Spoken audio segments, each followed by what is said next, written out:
Alright,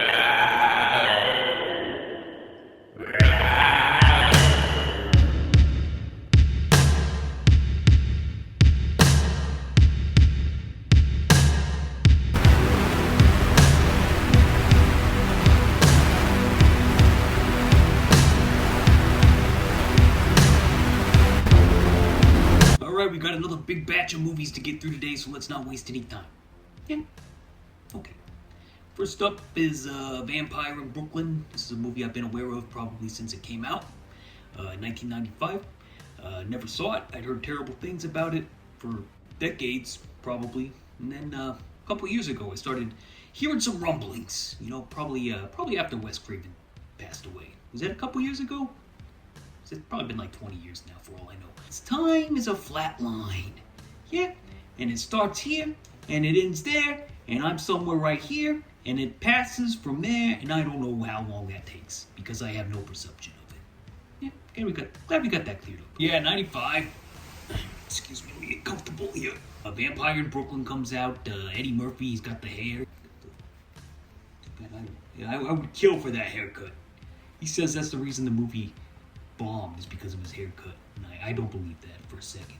I think he looks badass. Yeah, it's about a vampire in Brooklyn, as you might imagine. It's one of those titles that kind of explains the plot. So you don't really need to know much more than that, other than Angela Bassett is in it. She plays a cop, fresh from a personal loss, who's having trouble readjusting to the force. You know, she's got a partner that he seems to be in love with her, and maybe she's in love with him, but they don't like to show it.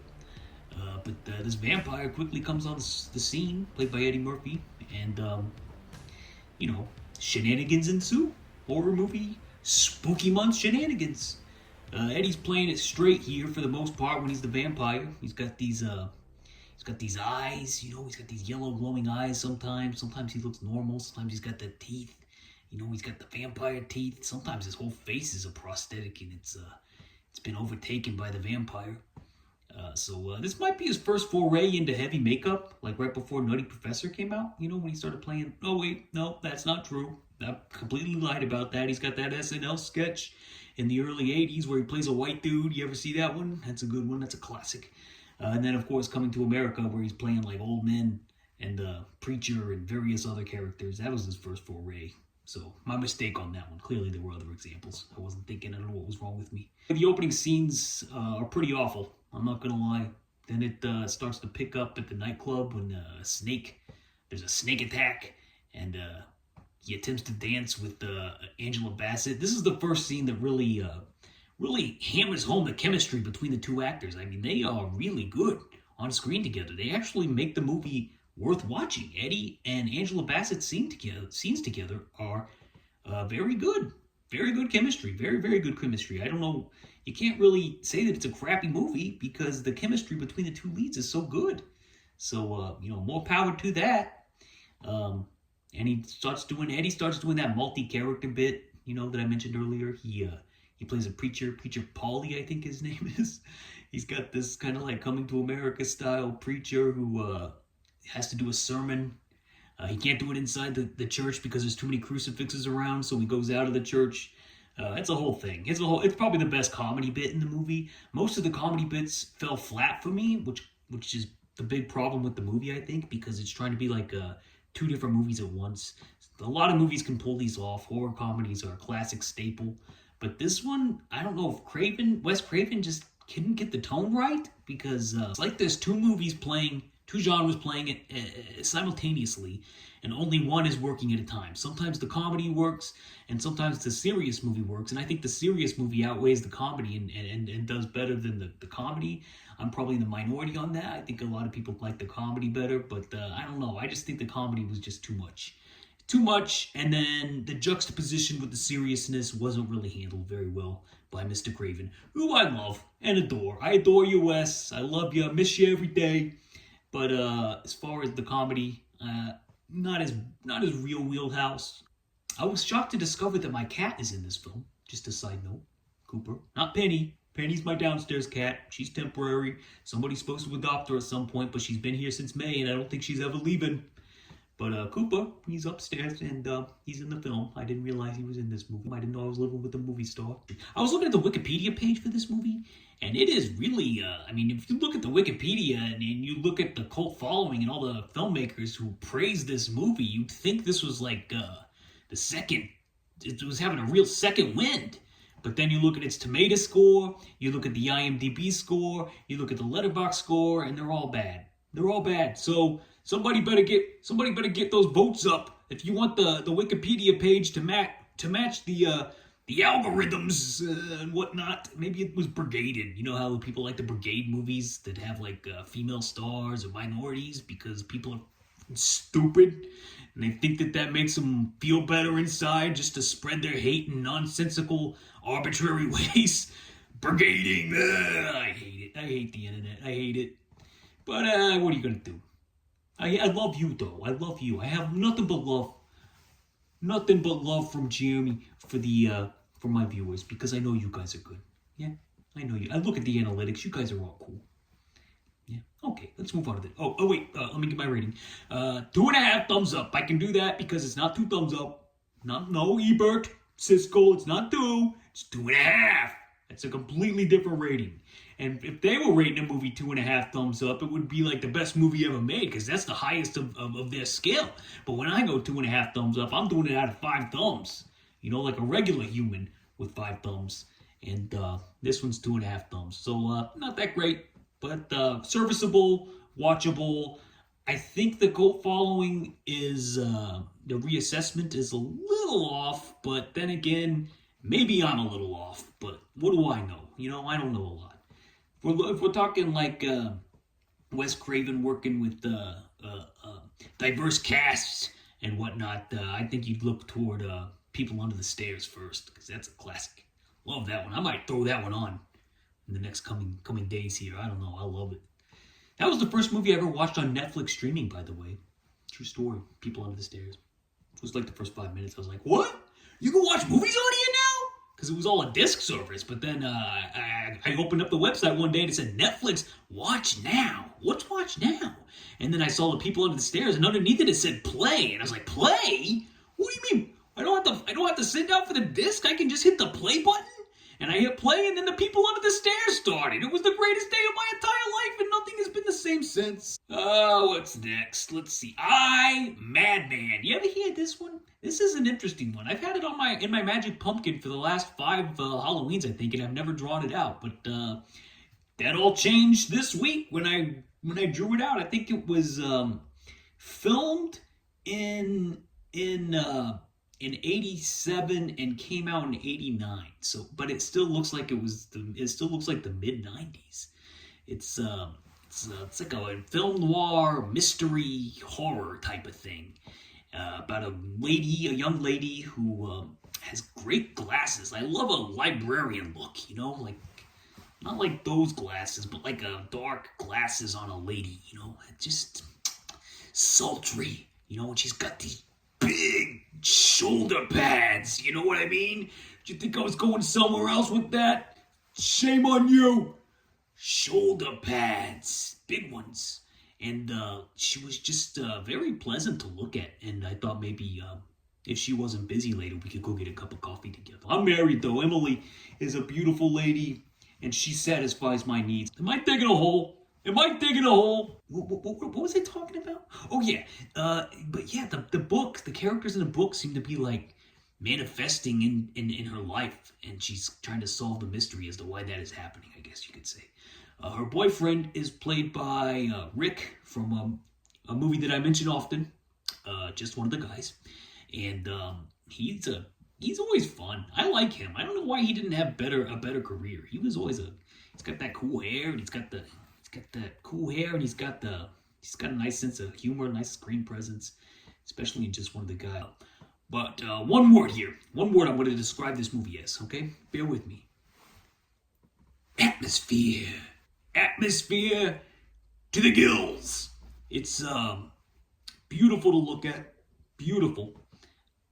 Plenty of grain and aesthetic, and just a really good spooky time.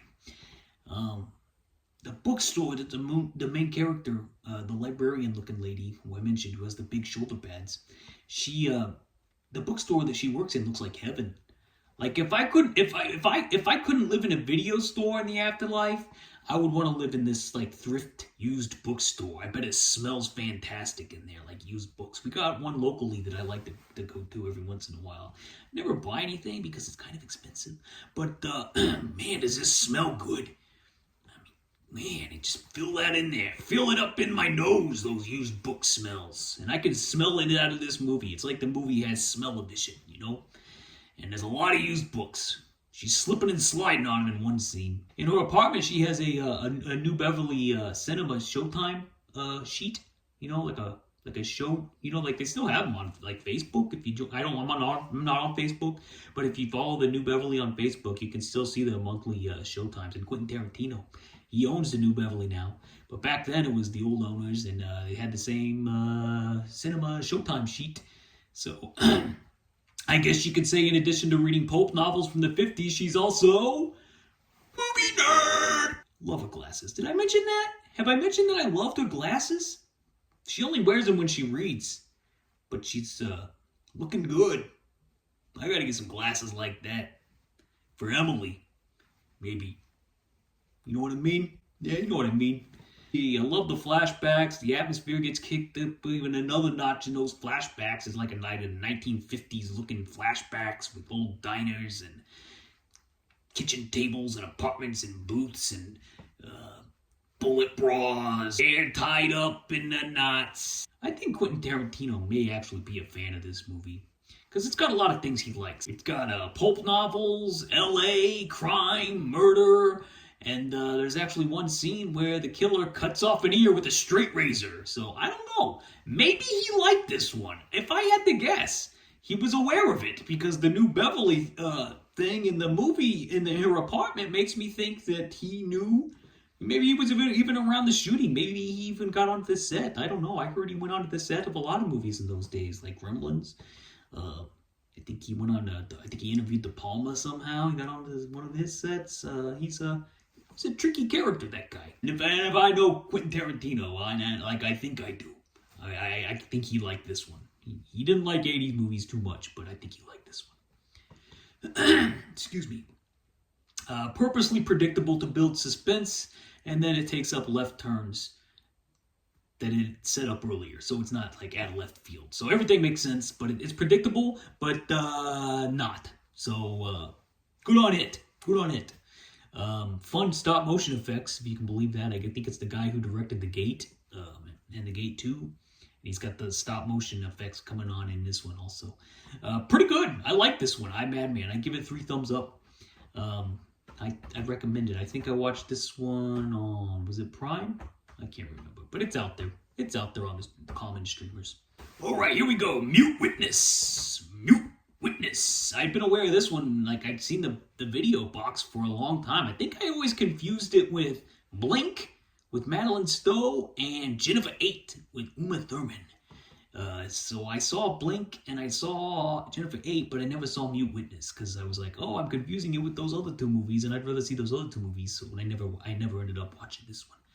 But I'm sorry I missed it, because I liked it. I watched this on the last drive-in on Shudder with Joe Bob Briggs and the Darcy, who I would like to sit on her lap one day, hopefully, and she could sit on mine. Either way, we could do it. Switch back and forth, no problems there.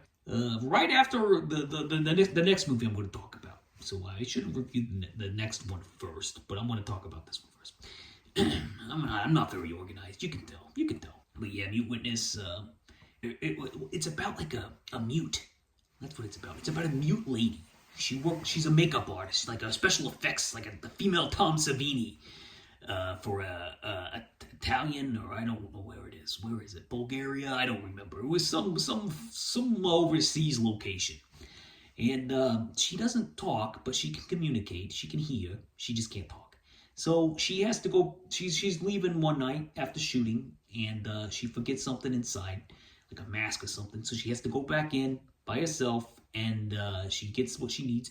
But then she notices that there's some weird sounds going on. Some of those You know what type of sounds I'm talking about. You know, like when they're shooting like a movie that's like, you know, those behind the curtain movies at the video store. And well, they were shooting one of those in this warehouse that they were shooting another movie in earlier. But they guess the filmmakers thought everybody had left, so they started shooting one of their own behind the curtain videos, if you know what I'm talking about. And I think you do. And so she kind of sneaks down and gets a gander. You know, I guess she's interested in that sort of stuff, and she sees some going ons in the bedroom set, and everything seems to be okay at first. You know, hot and heavy. You know, that sort of thing, and then out of nowhere, it turns into like a snuff film type of deal. And she is terrified. She witnesses the whole thing, hence the title Mute Witness. And she scampers off, and the two filmmakers who were shooting the movie, they think they hear something, so they're chasing her around the building, and you get these great corridor chase scenes, which were much better than the next movie I'm going to talk about in a minute, like night and day difference. So yeah, this one has the atmosphere. It's got the plot. There's some comedic stuff, like kind of like Vampire in Brooklyn. It's like it's too heavy-handed, and it's like, why? Why do you got to do it this way? You know, like we don't need comic relief all the time in these horror films. This movie would have been like another extra thumb if it would have just laid back on some of the comedy that it tries to get to. But it's still a good plot, still a fun little mystery. Alec Guinness is in this, Obi-Wan himself, and if you wanna hear a fun story about how he got involved in the movie, you can either watch The Last Drive-In and Joe Bob will explain it to you, or look it up on Wikipedia. I'm sure it's up there. But Alex Guinness filmed his part in 1985 as a favor to the director, and then when he saw this movie when it came out, and I think it came out in what, 93 or something like that? And he saw the movie and he was shocked of what kind of movie it was, because when he filmed his scene, they didn't even have like an actual like movie. He just like, the director made the movie around the footage he had of Alec Guinness to an extent, kind of like when Ed Wood filmed Bela Lugosi walking out of his house and picking up a little flower and then built Plan 9 from outer space around it.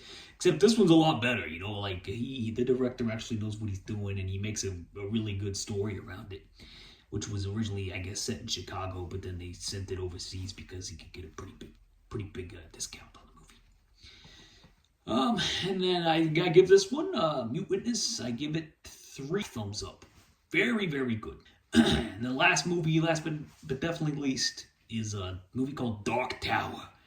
I was shocked to discover that there was a Dark Tower in the 80s, because I know they did that shitty one.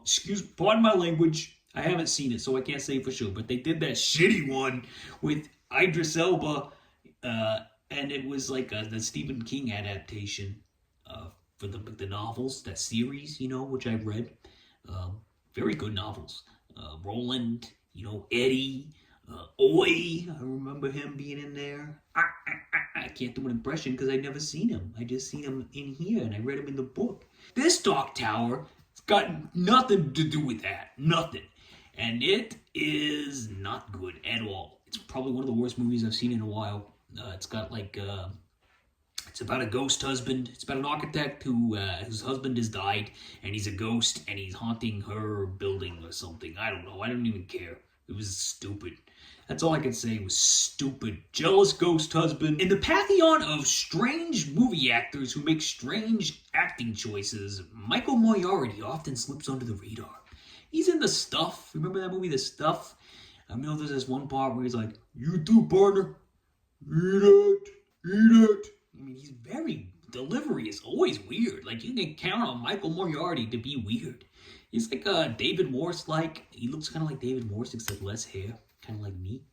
But yeah, he's in this, but he doesn't save it. He's just weird as ever. This is Barcelona, but for some reason all the detectives and architects and policemen workers are British or American, and they speak English. It's got major direct-to-DVD vibes written all over it, including the transfer that's currently available on MGM+.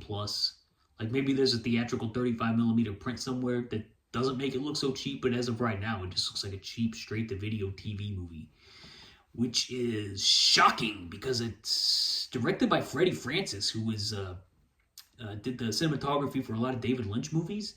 And obviously, David Lynch movies look fantastic. So he was clearly just needing a paycheck. I think he was just trying to pay for a down payment on his house. And he just like, yeah, I'll do this. And he phones this in. This is like the definition of phoning it in, because there is nothing interesting aesthetically going on in this movie whatsoever. It's just bland, fluorescent office lights, and it's just like nothing. No tension, no atmosphere, no build-up, no nothing. Just cheap story, cheap look, cheap aesthetic, cheap plot, cheap acting, cheap. They were all phoning it in. I don't even know why they bothered making it. I don't even know why they bothered releasing it. Should have just set a can somewhere. And you know me, I don't like being mean, but my God, this movie sucks. It sucks. Everybody's sleepwalking through their performances. No engaging score, no engaging camera work, no engaging special effects, and no drama. I think half the movie is shots of elevator shafts and corridors. Not the cool corridors from Mute Witness. That movie does it right. Everything that this movie does wrong, Mute Witness does right. So they were good to watch back to back. Because like when you're down in the dumps and you watch Dark Tower and then you watch Mute Witness, you're like, oh, finally, this is how it's supposed to be done. This is a director who cares. He's got passion. He's got heart. He's got something to prove. Meanwhile, Freddie Francis in the Dark Tower, which I think he even took his name off of because he was not digging it. And man, was he phoning it in. This is like the definition of phoning it in. And I would definitely not recommend watching it. Every time I tried to unlock my phone to write a note, I was yawning because I was so bored and my phone couldn't recognize my face. So I had to keep typing in my password because I was like, oh, and I look at my phone, I'm like, oh, and it didn't recognize me because I look like this instead of.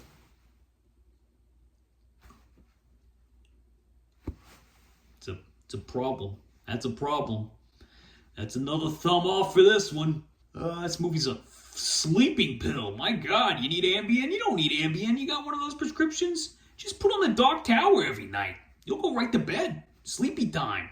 You probably won't even get 5 minutes into it. I still can't believe Freddie Francis directed this. Wasn't even paying attention, I'm going to be honest. Like, is it ethical to review a film? I don't know. I'm not a professional film critic, but I didn't actually pay attention to like the last 40 minutes, so. No thumbs, nothing. My worst review movie yet, Dark Tower, 1987. I bet that Idris Elba one's probably better than this. And the books are infinitely better, so if you got time on your hands, read all those. Those are good. Those are entertaining. Let's see, that'll do it. I'll see you on the next one. Jeremy's spoken. Spooky season is here. Spooky time is here. Spooky time of year. Godspeed, peace and love, over and out. We got more spooky movies to watch. I'll be back later in the week. Spooky time.